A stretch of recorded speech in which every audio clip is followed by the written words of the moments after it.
नमस्कार, माझे नाव आयुष अनुप आफळे। माझ्या नाट्यछटेचे नाव आहे की मी माझ्या आईचंच ऐकणार। आयुष, ए आयुष, उठ लवकर, अरे सकाळचे 7 वाजलेत। ए काय झोपू दे ना, आत्ताच तर कुठे आमची सुट्टी सुरू झाली। आता तुम्हीच सांगा, सुट्टी म्हणजे काय? खूप मज्जा। मामाच्या गावाला जायचं, भरपूर आंबे खायचे आणि मित्रमैत्रिणींसोबत खूप मज्जा करायची। वाव, पण नाही, या मोठ्या माणसांना आम्ही सतत काहीतरी शिकावं असंच वाटतं। सुट्टीत पण हे शिका, ते शिका, ढीगभर शिका।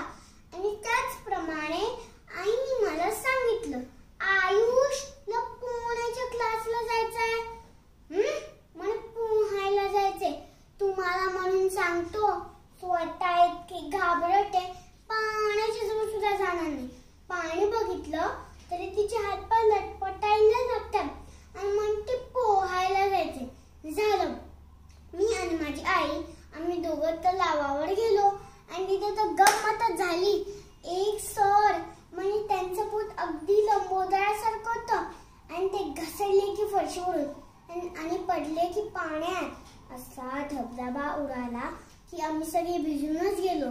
अगदी आई सुद्धा।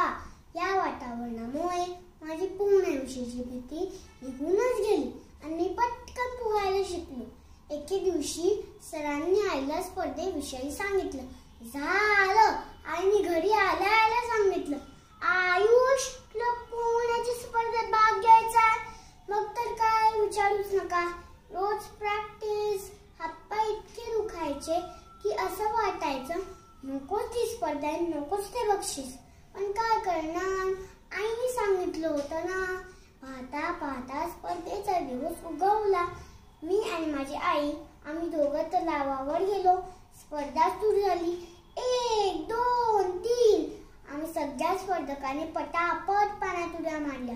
पण सुरुवातीला मी थोडा मागे पडत होतो, पण माझी आई मला ओरडून प्रोत्साहित करत होती आणि त्यामुळे माझा उत्साह वाढला आणि मी जोरात पोहू लागलो। आणि काय आश्चर्य, माझा पहिला नंबर आला। नंतर बक्षीस समारंभ, सरांचं कौतुक, सगळीकडे कौतुक। पण खरं सांगू, माझ्या या यशात मोठा वाटा माझ्या आईचाच होता। तिने दिलेला प्रोत्साहनाचा होता। आता मी ठरवलं की मी माझ्या आईचंच ऐकणार। आणि बालमित्रांनो, तुम्ही सुद्धा ना। धन्यवाद।